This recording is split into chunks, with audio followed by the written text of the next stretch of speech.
Hey everyone, I'm Sarah. Welcome back to my channel, and I'm just here to say that hi, I'm taking part in NaNoWriMo this year. Let me tell you about my project.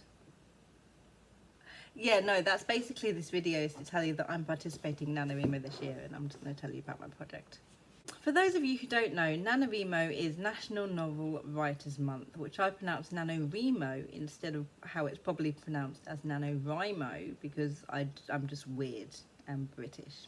Although that's not how all British pronounce NaNoWriMo. It is an event which takes place every November, and there's also a more sort of casual version, I guess, for April and July of each year, where your task, your goal, your challenge is to write, for November at least, a 50,000 word novel, or 50,000 words of a novel, or just 50,000 words. That's about, 1,667 words per day throughout the entirety of November. It's great, guys. It's the best thing in the world. Totally not stressful at all. I have been doing NaNoWriMo since 2015. I'd heard of NaNoWriMo before 2015. I'd always ummed and ahed about doing it, because I was like, can I really write 50,000 words in a month? That sounds like way too difficult. I would never be able to do that. But then 2015 rolled around, I still hadn't finished Nephilim, which I'd been working on for 2 years, and I was like, you know what, I'm going to do it. I'm going to do it, and I'm going to finish this stupid novel. So I did it, and I finished the stupid novel. And since then, I've taken part in NaNoWriMo every year since then, except for 2018, because in 2018, because I was pregnant and I was due on the 22nd of November, and I was like, I'm not going to be able to write 50,000 words in, the maximum really of 22 days before this baby comes. So I didn't do it in 2018. I am super excited about NaNoWriMo this year, because it means I finally get to write again.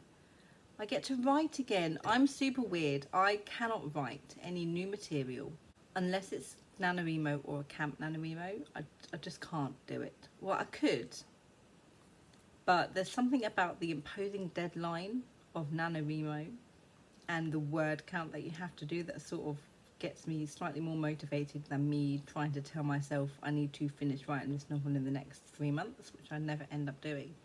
So I always do any new writing during some sort of writing challenge. I am fantastic with deadlines which do not come from me. Any self-imposed deadlines, I sort of laugh off me like, what's the worst I can do? What am I going to do? Nothing. Absolutely nothing, except move that deadline forward a bit. That's all I'm going to do. I'm not going to give myself a slap on the wrist or anything like that. So yeah, self-imposed deadlines don't work for me. So, well, yeah, I am super excited about NaNoWriMo this year, because it means I get to write this project which I have been thinking about and planning for such a long time. This project I first thought of September, maybe slightly earlier, last year. It's been on the back of my mind ever since, and in sort of January at the beginning of this year, I decided, you know what, I'm going to go for it. I'm going to write this novel. I'm going to do it for NaNoWriMo and make it my big project for the year. And I have been planning this novel since April, and I'm not a planner, I'm a plantser. So I plan a tiny little bit and I pants the rest of it, and that does not work for me. So I'm sort of forcing myself to try a new way. I've tried outlining before. I got bored halfway through and stopped outlining, but that was a mistake. I shelved that novel. That's how bad of a mistake it was. So I have been world building, character developing, plotting, outlining since the beginning of April, and I finally get to talk about it. So yeah, my project, the project I'm working on for NaNoWriMo, I have dubbed Project Floral. And the reason I've dubbed it Project Floral is simply because the sort of inspiration for the main bulk of the story's setting is flowers, which is a big thing in the queendom in which they live. It is a YA fantasy. It's multi-POV. There are 6 main characters, 6 POVs, which we follow with 4 different storylines. You can see sort of where the need for planning has sort of come into it. The story mainly follows who I've dubbed the Flower Trio. They are the three main characters, Lyralia, Callan and Malia. Yes, their names rhyme. No, it was not intentional, and no, I'm not bothered to change one of them. So I don't even know where to begin explaining Project Floral because I suck at explaining stuff. So I'm just going to read out the synopsis that I have for it and then hope that will do. Lyralia has a problem. Between her effort to please her mother and present herself as the perfect princess, she has lost sight of who she is. Her title is her identity, and that is no longer enough. So she sets out alone on a journey to try and find out who she is and why she should be queen. Soon enough, she discovers an even bigger problem. Cathalia is dying. Because of her, because the light within her is fading, and she has no idea how to once more make it shine. So she sets out with Callan, who is disobeying orders to fulfill his dream, and Malia, who just wants to see the world with a plan. Travel across Isidona to the Queendom of Kadesh to find out why Lyralia's light is fading and how she can get it back. But there are deeper forces at play. Those who are determined to steal Isidona like it was once stolen from them. Lyralia must fight to reach her destination before their revenge can be sought. Fauve stands in her way. Tasked with finding and capturing the roaming princess, Fauve's only wish is to destroy Isidona like Isidona destroyed her home. But she soon learns that everything is not quite what it seems. Meanwhile, Queen Amelie struggles with her pride, her guilt, and her secrets as she tries to hold Isidona together and root out an issue that threatens to bloom, while her most loyal guard, Carrigan, searches for Lyralia and uncovers a few secrets of her own.